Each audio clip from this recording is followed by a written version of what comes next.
Hello, and welcome to Slate Money, your guide to the business and finance news of the week. I'm Felix Salmon of Axios with Emily Peck of Axios. Hello, hello. I'm here with Elizabeth Spiers, who we know writes for the New York Times because we see her columns there, but she also works for other people who shall remain nameless. I had to sign NDAs. Elizabeth has to sign NDA, so I genuinely have no idea who her clients are. Like they say, there could be all manner of conflicts here. Who knows? So we are going to talk about that. We are going to talk about NDAs and whether they're good or bad. That's coming up. But before we get to the NDAs, we're going to talk about generational stuff. We're going to talk about how old is too old to be in the workforce. We're going to talk about Gen X and why we Gen X-ers are so worried about retirement. We also have a Slate Plus segment on expensive dogs. We will, of course, mention Elon Musk. It's a good one this week. It's all coming up on Slate Money.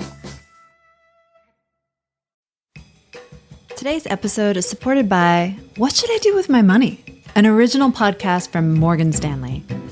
Smart people often don't feel smart about money. Find What Should I Do With My Money on your favorite podcast player to hear from people just like you getting help from experienced financial advisors. The IKEA Business Network is now open for small businesses and entrepreneurs. Join for free today to get access to interior design services to help you make the most of your workspace, employee well-being benefits to help you and your people grow, and amazing discounts on travel, insurance, and IKEA purchases, deliveries, and more. Take your small business to the next level when you sign up for the IKEA Business Network for free today by searching IKEA Business Network. Felix, how old is too old to continue holding a job? It's a question that has captured the nation. Here's some facts. I'll throw them at you. More older Americans are working now. Almost 20% of Americans over the age of 65 are employed, full-time, part-time, what have you. This is an increase from the 2000s and a decrease from a long time ago when people used to work basically until they died before we had Social Security. People older than 75 mostly don't work. It's like 8% of Americans over 75 are employed. So it's a very small number. You know, the subtext here is obviously the president.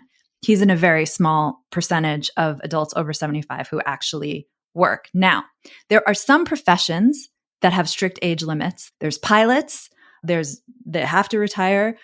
Surgeons, it's recommended that they retire around from 65 to 75. Some corporate boards have age limits. 69% of corporate boards have age limits. For example, another fact I can give you, Felix and Elizabeth and dear listeners, Al Gore just stepped down when he turned 75 this year because Apple's board has an age limit of 75. Al Gore being famously an Apple director up until quite recently when he stepped down because he was getting old. Exactly. Al Gore famously, anyway, he steps down a lot. Some CEOs, some boards do set an age limit for CEOs, but when the board likes the CEO, they will ignore or repeal those age limits. Case in point, Warren Buffett. Yes, he old. They also did it for Brian Cornell at Target and ironically or funnily or something, Dave Calhoun at Boeing, which I don't feel like that worked out. Didn't work out that well. And then if you look around where you work, you probably don't see that many old people. So those are my facts. And I'm thinking back to the Money Talks interview that I did with Teresa Gilarducci about retirement. And she has two big, stylized thoughts about retirement. And since I don't have thoughts, I'm just going to steal hers. Number one is that no one should have to work in retirement. But number two is that anyone who wants to work and is able to work should also be allowed to, and we shouldn't discriminate against them. I like that. And so all of these compulsory retirement ages seem like a form of age discrimination to me. You want an 80-year-old pilot piloting a plane? I'm not saying it's bad age discrimination. Oh. I mean, yeah, it literally is age discrimination. That's correct. But it literally is age discrimination. Well, but those are generally clear-cut cases. You know, it's a way of sort of distinguishing what people are capable of at certain ages. There's a reason why you also are not supposed to work when you're 13. There are sort of things that are not about discrimination solely on the basis that someone is older, but there are actual constraints in the job. Like cognitive constraints, I think. Well, also physical constraints. There are military positions. There are a lot of military positions where you have mandatory retirement. Right. And I have to admit, I'm not an expert on the physical demands of flying airplanes, but they're non-trivial. I'm sure you're crossing time zones and basically, I mean, flying is exhausting as a person. Yeah. But the fact is that whatever physical or mental decline we all go through, if we're lucky enough to live that long, is idiosyncratic. It's simply not the case that, every single 80-year-old is incapable of flying an airplane. It's simply, we have to we set these retirement ages, I guess I would say at the sort of bottom end of where you kind of expect a statistically significant proportion of workers to start showing the kind of decline that you wouldn't want them to be working anymore. So, something like being a board member or CEO or something like that, you say, like, we're going to set the age at 65, not because we think that no one is capable of operating beyond 65, but because, maybe 10% of people are incapable of, are declining at that age. And so it's just easier to just cut it off there. And also, low-key, the other big reason is that we live in this kind of brass ring society of everyone competing with each other to get the CEO job. And if you can artificially increase turnover in the CEO job and people don't think the CEO is just going to be there forever, that will actually incentivize people lower down the ranks to stay in the company and to work hard and to think that they have a better chance of getting that CEO job in the future. Yeah. There's the other thing I've been thinking about. The other component here is just that once people get into power, they don't want to give up the power. Like, look at the Senate, right? The average age in the Senate now is, I think, 64. And there are a lot of senators now in the over 80 club. And, there's like examples of dictators through time that have stayed dictating until they die. People who have power don't want to give up power. And that's why maybe it's good to have some kind of forcing mechanism, like a mandatory retirement age. Do you think there should be a mandatory retirement age for the Pope? Yeah. Yeah. And for Supreme Court justices. Look, when we're taping Slate Money on the occasion of my 76th birthday, we can talk again about this. Maybe my opinion will change. But it does seem like it's not a bad idea to have some kind of age maximum. We have age minimums for all kinds of stuff, right? Including president, by the way. You have to be 40 to be president. Yeah, and some people could argue with that. You could say 35-year-olds are real sharp. I don't know. Yeah, also, we don't really know if these numbers, I didn't see a breakout anywhere, whether we're talking about people who are employed full-time and, a full job with benefits, or people who are just still working. So there are a lot of people, both my father-in-law and my dad are technically retired and they still work, voluntarily, but, I'm not even sure if those people are captured in the trend lines that we're looking at. No, they are. They're included. The New York Times recently had a good story, I think in the magazine, about like what people do in retirement. And they had all these little profiles of people. And like a lot of the people worked. They were in retirement and they worked. It was like not even unusual, or they changed careers, or they did consulting or freelance, or, it's not uncommon. Yeah. Or definitely one of the things that you see a lot is some kind of volunteer work. I know that, if you look at the median age of my co-op board, it's pretty old for like obvious reasons, right? It's actually quite a lot of work and no one has time for that when they're working, and people are like, I can still contribute, so they join charity boards or whatever. And there are ways of continuing to work, even if it's not paid work. I guess another question is like, do people want to work with older people or older? There's, I think, a sense among older people that once you get, say, past 50, past 60, that you're not valued anymore, except I guess if you're a senator or the president or something, and that the workplace doesn't value you anymore. There are laws against firing people who are over 40. There's age discrimination laws.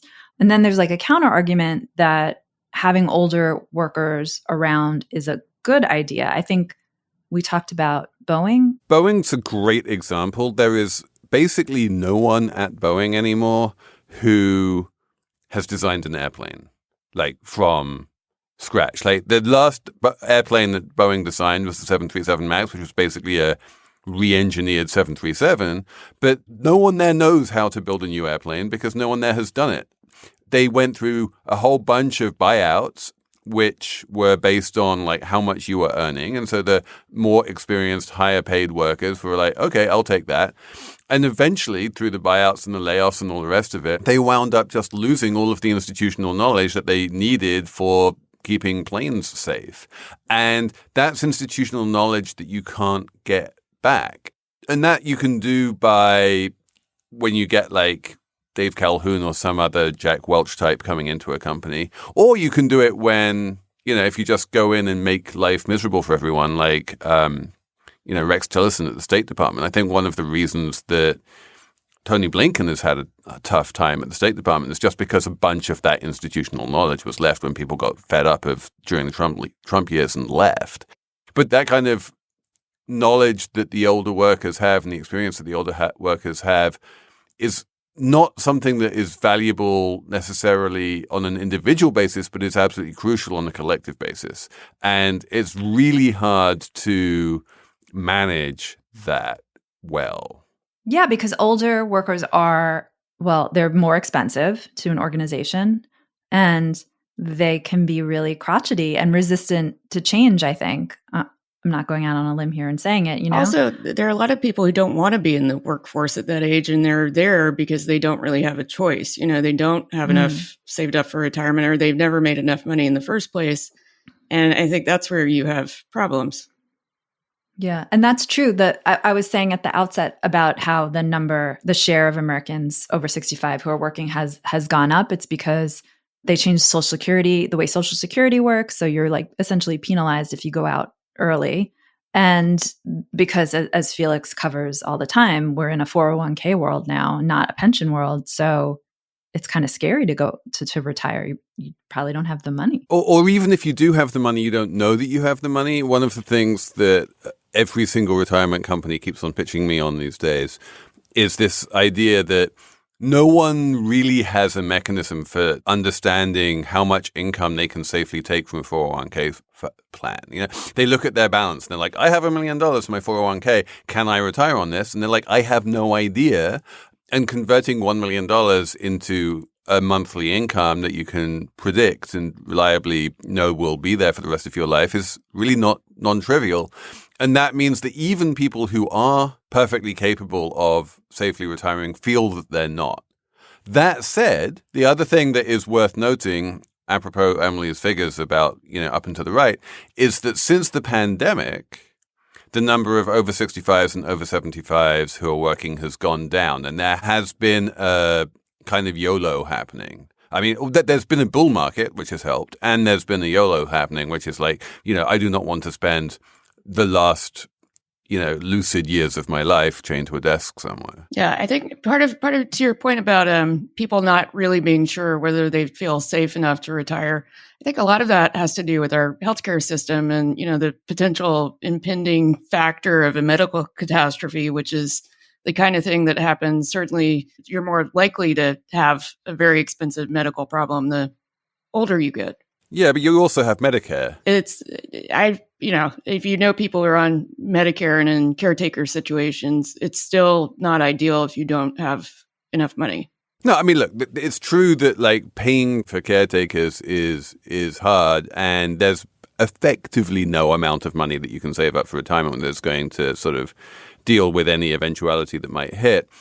But it is worth noting that virtually every large corporation in America, I think I'm just going to come out and say every large corporation in America, self-insures, which means they pay the medical costs of their employees. And one thing that is always true is that your medical costs go up as you get older.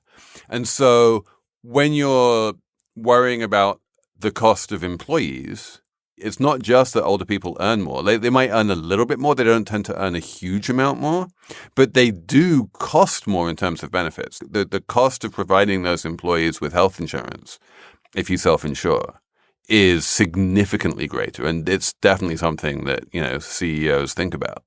I wonder if another reason old people want to work and don't want to retire, besides wanting to latch on to all their power and never, ever relinquish it, is that we live in America. And in America, what you do and what your job is who you are, what your worth is to society. It's everything.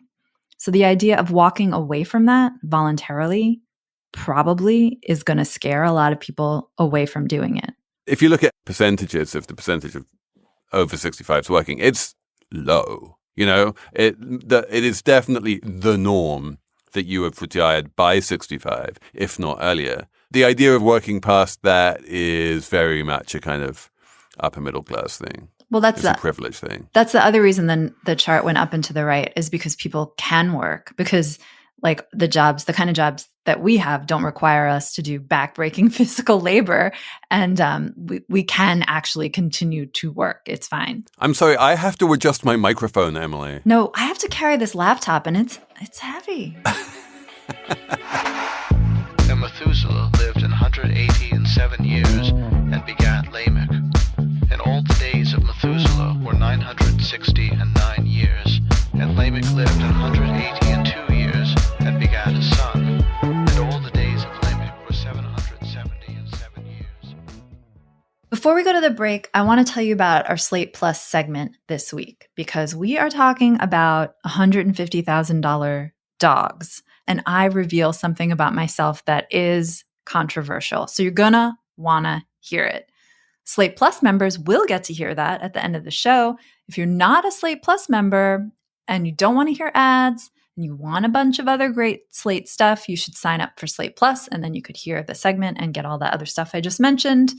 Because with Slate Plus, you get ad-free listening on all Slate podcasts, plus unlimited access to all Slate.com content. And there's a members-only newsletter. And of course, you get to hear our bonus segments, which are usually kind of fun and, dare I say, slightly unhinged. So sign up at slate.com/moneyplus. That's slate.com/moneyplus. Slate Money is sponsored this week by Progressive. If you are driving your car right now, if you are doing laundry right now, that's normal. Podcasts are the kind of thing that bundle well with other activities. Just like Progressive home and auto policies, they're best when they're bundled too. Having these two policies together makes insurance easier and could help you save. Customers who save by switching their home and car insurance to Progressive save nearly $800 on average. Quote a home and car bundle today at Progressive.com. Progressive Casualty Insurance Company and Affiliates. National average 12-month savings of $793 by new customers surveyed who saved with Progressive between June 2021 and May 2022. Potential savings will vary. This episode of Slate Money is brought to you by ZBiotics. There's now a game-changing product to use before a night out with drinks. It's called ZBiotics. Let's face it, after a night with drinks, it's tough to bounce back the next day. You have to make a choice. You can either have a great night or a great next day. ZBiotics is a surefire way to wake up feeling fresh after a night of drinking. ZBiotics pre-alcohol probiotic drink is the world's first genetically engineered probiotic. It was invented by PhD scientists to tackle rough mornings after drinking. Here's how it works. When you drink, alcohol gets converted into a toxic byproduct in the gut. It's this byproduct, not dehydration, that's to blame for your rough next day. ZBiotics produces an enzyme to break this byproduct down. Just remember to make ZBiotics your first drink of the night, drink responsibly, and you'll feel your best tomorrow. Go to zbiotics.com/money to get 15% off your first order when you use money at checkout. ZBiotics is backed with 100% money-back guarantee, so if you're unsatisfied for any reason, they'll refund your money, no questions asked. Remember to head to zbiotics.com/money and use the code MONEY at checkout for 15% off. Let's segue into one generation lower, which is our generation. This is something we can speak to with firsthand experience. Emily, what's it like being Gen X? I mean, whatever, Felix. I don't care. I don't care about being Nothing Gen matters. X. So stupid. It doesn't matter. Nothing matters. Exactly. I wrote about this week and I got a huge response. The thing that really jumped out, not just at me, but at Emily and at various like radio people who have been interviewing me about this, is this survey that was done by a retirement company where they asked Gen Xers, like, what is your main mechanism for, dealing with your impending retirement? And 50% of them said, just not thinking about it. Their main retirement planning mechanism is to avoid thinking about it altogether. Positive mental health strategy. Yeah. They say repression is good for you, right? Yeah. Isn't that what they say now? What you don't know won't hurt you. Right. Don't deal. Yeah. Mm-hmm. It's actually kind of boomery, the repression. We Gen Xers, we've always had a kind of mistrust of institutions. There's nothing more boring and institutional than like financial services and pension plans and stuff. And if you look at the numbers, Gen X is not particularly ill prepared for retirement in terms of how much money they have. If you look at the survey results, they are way below everyone else. They feel less prepared. If you pin them down and ask them a survey and say, like, I know you don't think about this, but I'm going to force you to think about this. So do you think you have enough money for retirement? And are you going to be able to support the lifestyle you want? They're like, yeah, no. In contrast to the millennials and the Gen Zs and the boomers who are like, yeah, I've thought about it and I think probably yes. And they're probably right. And the Gen Xers are probably wrong. But we've done pretty well, honestly, with our boring passive investments going in the stock market. The stock market has gone up. We have a decent, like, median amount of money in our 401ks, if we're lucky enough to have 401ks. Social Security is not actually going to implode by the time we retire. Retirement is bad for everyone in many ways, but it's not obviously worse for Gen Xers. I think part of the problem, though, is that Gen X is part of the sandwich generation. We're the generation who are often taking care of parents and children at the same time. And I think whenever you transition into that phase of life, you realize that, there are a lot of things that maybe you didn't plan for that now are going to suck up, your time and your money that were not so obvious. For example, if you were maybe married and had a kid, but your parents were doing well health-wise, and you weren't pulled in several different directions and with a lot of new expenses. The boomers are already kind of at that phase where the kids are out of the house. They have their own potential health problems, but they're not kind of caretaking for two generations. And I think that's part of what makes people feel insecure. So this is something I've been asking the retirement folks about. Like, to what degree is this a generational thing? And to what degree is this an age thing? To what degree is this because we're Gen X? And to what degree is this because we're in our 50s? And like, when you're in your 50s is when you start thinking about, am I going to have money for retirement? How am I going to pay for my parents' care? That kind of thing.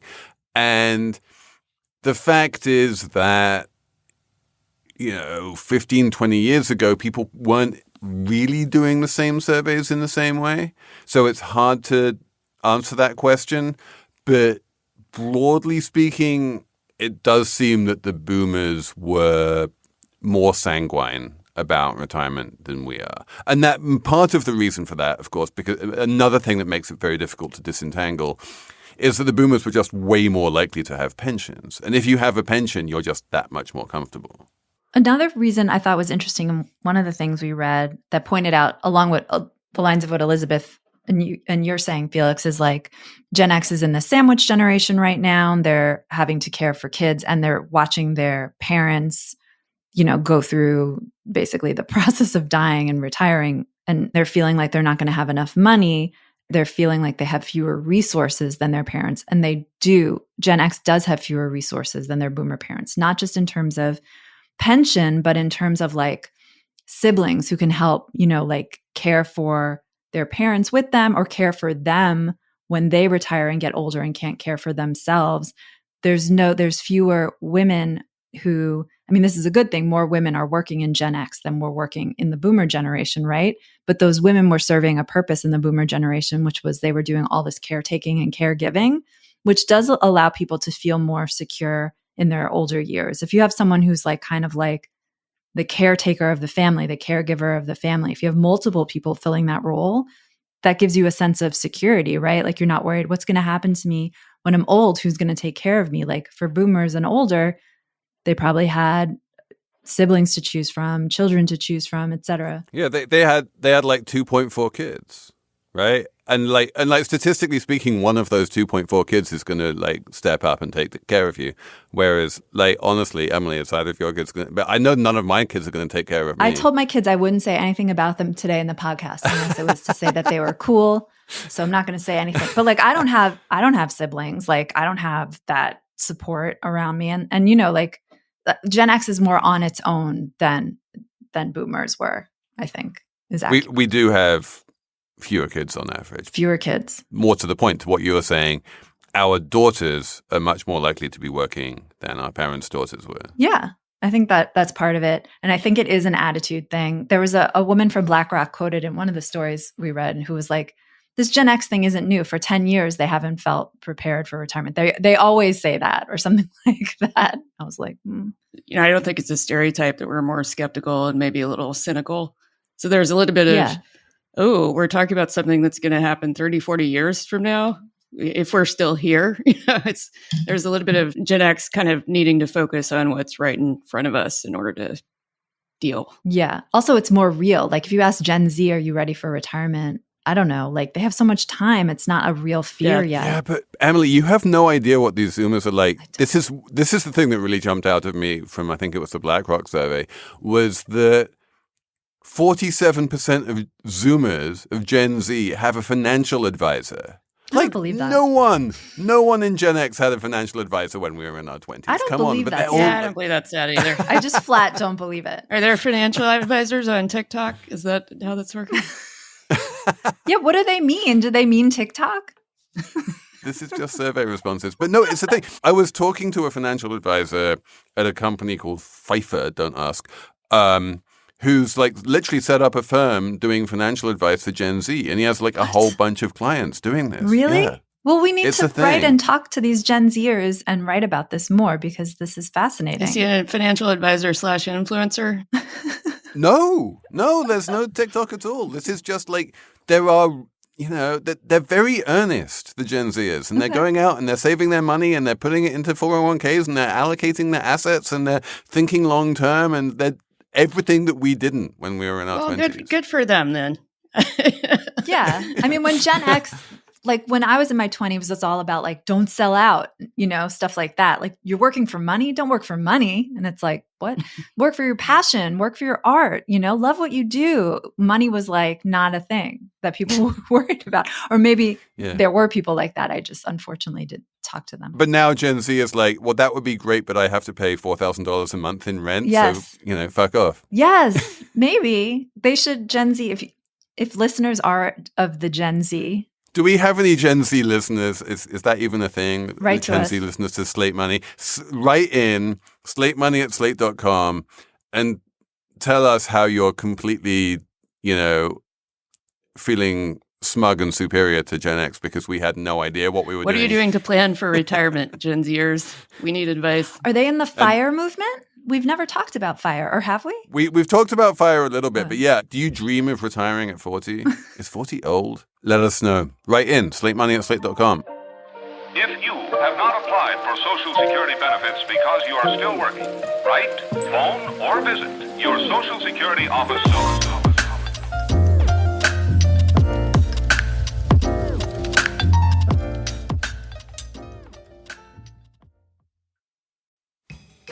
Today's episode is supported by What Should I Do With My Money? An original podcast from Morgan Stanley. Smart people often don't feel smart about money. Find What Should I Do With My Money on your favorite podcast player to hear from people just like you getting help from experienced financial advisors. This episode is brought to you by SAP. First, the bad news. SAP Business AI won't help you generate cubist versions of your family's holiday photos, but it will help you understand which supplier is best to help you roll out your plant-based packaging in Southeast Asia, identify the training your junior project manager needs to rise up the ranks, and automate repetitive tasks while you focus on big innovations. So you can be ready for the next opportunity. Revolutionary technology, real-world results. That's SAP Business AI. When you're hiring for your small business, you want to find quality professionals that are right for the role. That's why you have to check out LinkedIn Jobs. LinkedIn Jobs has the tools to help find the right professionals for your team faster and for free. LinkedIn isn't just another job board. It has a vast network of more than 1 billion professionals, which makes it the best place to hire. It gives you access to professionals you cannot find anywhere else. LinkedIn does all that while making the process easy and intuitive. Hiring is easy when you have that many quality candidates. So easy, in fact, that 86% of small businesses get a qualified candidate within 24 hours. They even just launched a feature that helps you write job descriptions, making the process even easier and quicker. 2.5 million small businesses use LinkedIn for hiring. Post your job for free at linkedin.com/slate. That's linkedin.com/slate to post your job for free. Terms and conditions apply. As a professional journalist, we have like a weird professional obligation to not sign NDAs. And so we don't realize how ubiquitous these things have become. But Elizabeth, I feel like you probably encounter these things in your professional life more than we do. I get asked to sign them pretty routinely, and depending on the scenario, I might sign or might not. Do you like have a list somewhere? Do you have like an Apple Notes or something of like all of the things you've agreed not to disclose, so you know? I do not, but I have a pretty good sense from being a journalist about what's enforceable and what isn't, which is helpful. So tell us all the things you're not allowed to talk about. There are definitely NDAs that include the fact that you're not allowed to disclose that you have an NDA. Those are quite common. I don't think I've definitely never had one of those. Wait, we should say why we're talking about NDAs. Yeah, why are we talking about NDAs, Emily? There's a great piece by Reeves Weideman in New York Magazine, or On the Cut specifically, about the NDA, which they call the defining legal document of our time. And I mean, the piece is like loaded with examples from, of course, Harvey Weinstein to like Trump and Stormy Daniels, but like OpenAI, which we talked about recently, to just like regular dudes trying to date who make their dates sign NDAs, boyfriend and girlfriends who are signing mutual NDAs, celebrities, a jujitsu teacher making his students sign NDAs because he doesn't want his methods getting out there. So that is why we're talking about them, because all of a sudden they're of the moment. My favorite copy editor, Axios, left for a job working for a nonprofit that shall remain nameless. And I was asking her, like, just some really basic questions like, do you have to go into the office? And she was like, I've signed an NDA. I can't tell you anything. What? I was like, this is absolutely wild. But that's awful. That's one of the downsides discussed in the piece is like it's natural to talk about yourself, and you can't expect people not to say, my God, where they work in an office or at home. No, but exactly. It is not human to have a dating life and not tell anyone about your dating life. And now we're like, oh, if you're going to date me, you have to sign this NDA and not tell anyone about like that date you went on. It's like, what? There's a little insane tangent in that piece about guys who give out NDAs because they think it makes them seem more important. So it's not even that they need the protection. It's that they're trying to project an image of, having a high-end lifestyle that they don't want people to leak about. Yeah, and there was an example of a guy went on a date with a divorced billionaire lady. I was like, who is this? I want to know. It's probably the same person that our copy editor went to work for. Oh my God, yes. And he was asking her questions about like her marriage and what happened. And like, they were like, that's what everyone talks about. If you date age appropriate women, you wind up talking a lot about divorce on your dates. And this woman couldn't say anything. And then finally she was like, I'm not able to disclose. And it's like, it's just not right. Like you should be able to talk about, your divorce on a date. Maybe not too much. Maybe that's tiresome, but a little bit. Yeah. And if you're going to if you're thinking about, remarrying. Like, you don't want to be holding major secrets about this huge part of your previous life from your spouse. Come on, people.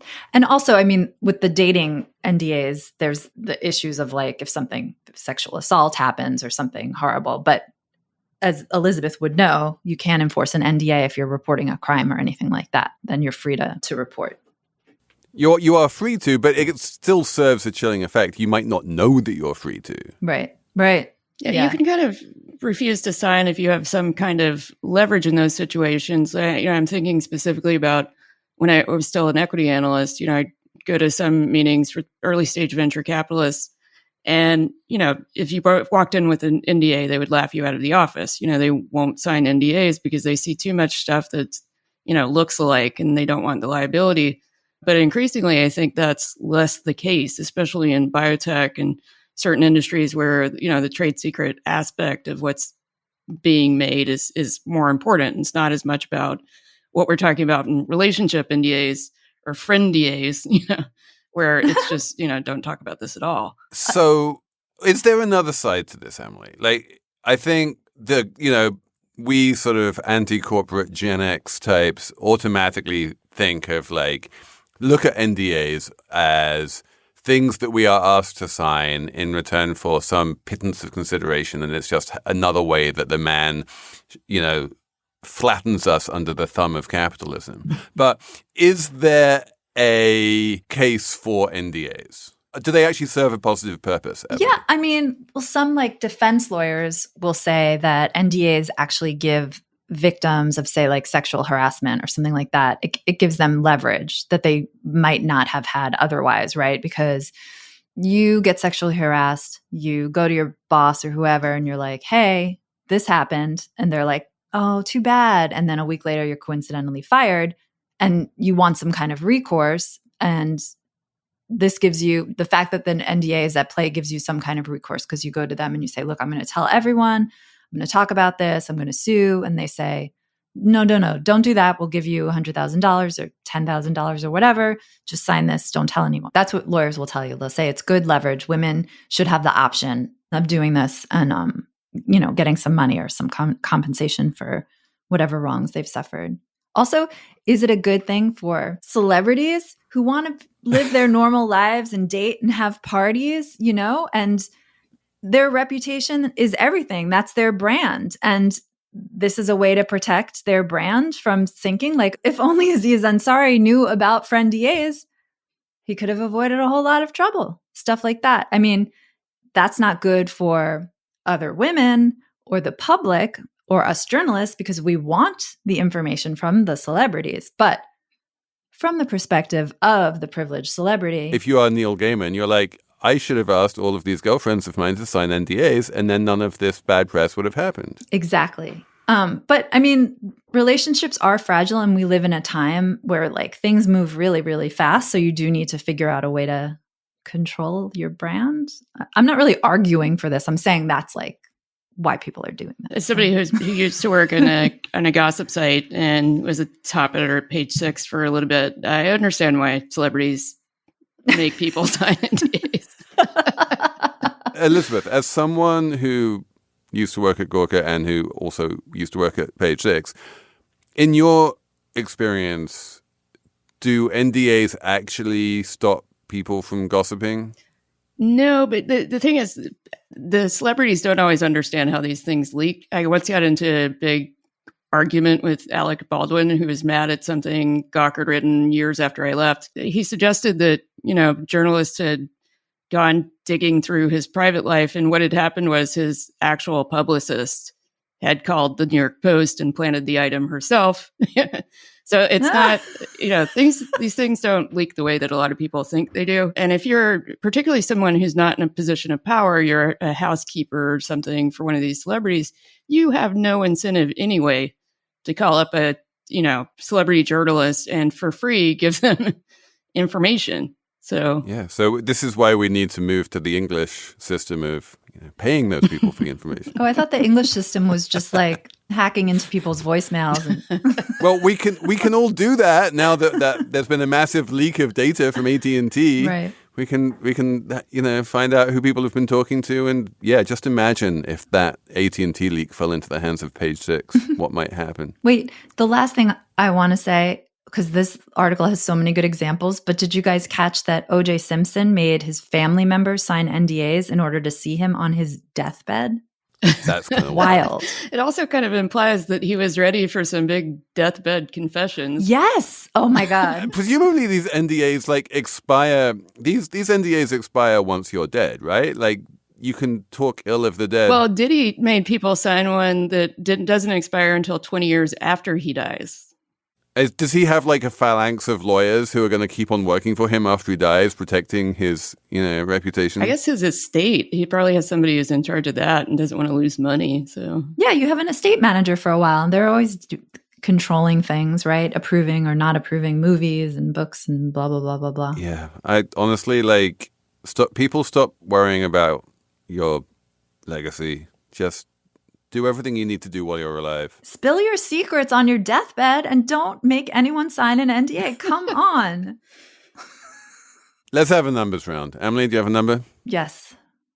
My number is 5.9. It is a percentage. There's been, since 2021, a 5.9% increase. This is very serious. Increase in sales of Hanes brand socks that rise above the ankle. Meanwhile, sales of low-cut socks, are down by nearly 4%. This is because Gen Z likes to wear socks that are high to the mid-calf, while millennials and Gen X, and no one cares about boomers and socks, all like to wear ankle socks. It's a hot debate. If you wear the ankle socks or the no-show socks, that's the sign you're old. There's not other signs, but whatever, that is a sign. If you're wearing skinny jeans and no-show socks, you're old. This is my favorite thing that you've ever told me because it means that I'm young and Gen Z because I always wear mid-calf socks and I love them. People think you're 30, Felix. People think I'm 25. This is from a story, I should say, that was in the Wall Street Journal. It was an A-head about sock length. Very important. I mean, this is important. My number is 1 million, which is not a dollar amount. It is the number of people that Elon Musk told employees at SpaceX that he expects to be living on Mars in 20 years' time. Will he be among them? Let us pray. He wants to be one of them. Yeah. And by the way, in case you missed this wonderful little aspect of this talk that he gave, obviously, we being biological creatures, all of those 1 million people are going to be the product of a sperm and an egg. And where the sperm, he has an idea for where the sperm is going to come from, right? What? Is he saying he's going to have 1 million children and put them all into space? He's not saying that. He has generously volunteered his sperm to populate Mars. Yes, to clarify, the children have to be born on Mars because he says it's not safe for them to travel initially. Is he going to shoot his sperm into space? I mean, it would be on brand. On brand. Elizabeth, you need to bring us back down to earth here.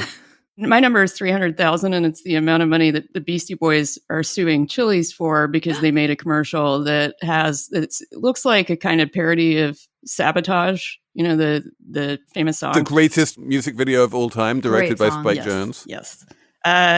So they're suing on 2 counts for $150,000 each, one for copyright infringement for the song and then another one for the video. And I mention this because it gives me a chance to tell my one Beastie Boys story that's related to this, which is that about a decade ago, I went to a restaurant and I was wearing a bracelet that said "No sleep till Brooklyn." And it was black and enamel. And on the inside, it said "Turn the tables." And I went to this restaurant with my friend. The Beastie Boys walk in and sit down right next to us. And my friend knows them. So they start chatting. And then my friend looks at my bracelet and goes, "Have they seen this?" And I'm like, I don't know that. So he takes it off and hands it to them. And they said, "Where did you get this?" And I said, "Kate Spade," which is where I got it. Oh my God. And they both kind of groaned and went, "We should call the lawyers." So it seems like people do this to them routinely. But like, of all the people to do it to, like, Turnabout is fair play. Like, Paul's Boutique is famously the most, sample-heavy album in the history of music, and they took all manner of samples and ideas. They are like the prime example of the wonders of remix culture and how you should be able to like take ideas from everywhere and remix it for yourself. Like, they should, of all people, not be like worrying about. But didn't they pay? Didn't they pay for all those samples and clear them? They didn't. That was the whole point. They must be cleared by now that they're on the song's on Spotify. It's got to be cleared. Paul's Boutique is on Spotify. Yeah, this is a really good question. Is how is Paul's Boutique still available like on streaming? Because I'm pretty sure they did not clear like the 8 million samples that they used on that album. Well, if you know, send us an email. Like that, I think like that one and like the Moby's Play album.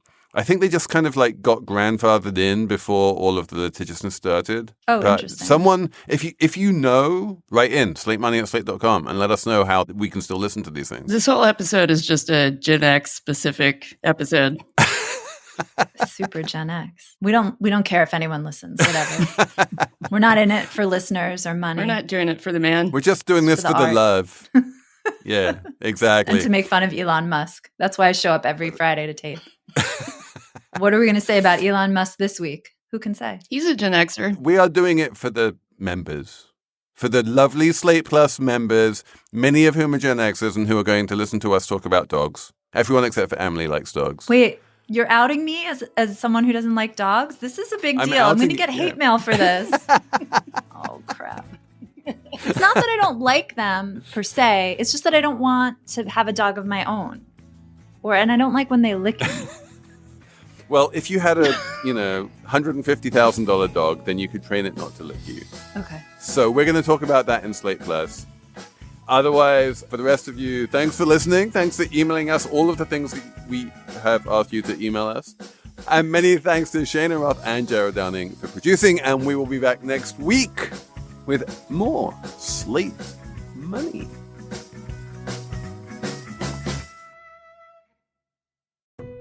Can I really do this? It's what everyone asks at every new stage of life. Sandy Spring Bank has you covered with personalized solutions to buy a house or improve the one you've got, or to grow your business, because that helps our community grow. We'll show you how to save more for the future, wherever it brings you. What's your next financial destination? Sandy Spring Bank. Visit sandyspringbank.com. Member FDIC, Equal Housing Lender, NMLS number 406382.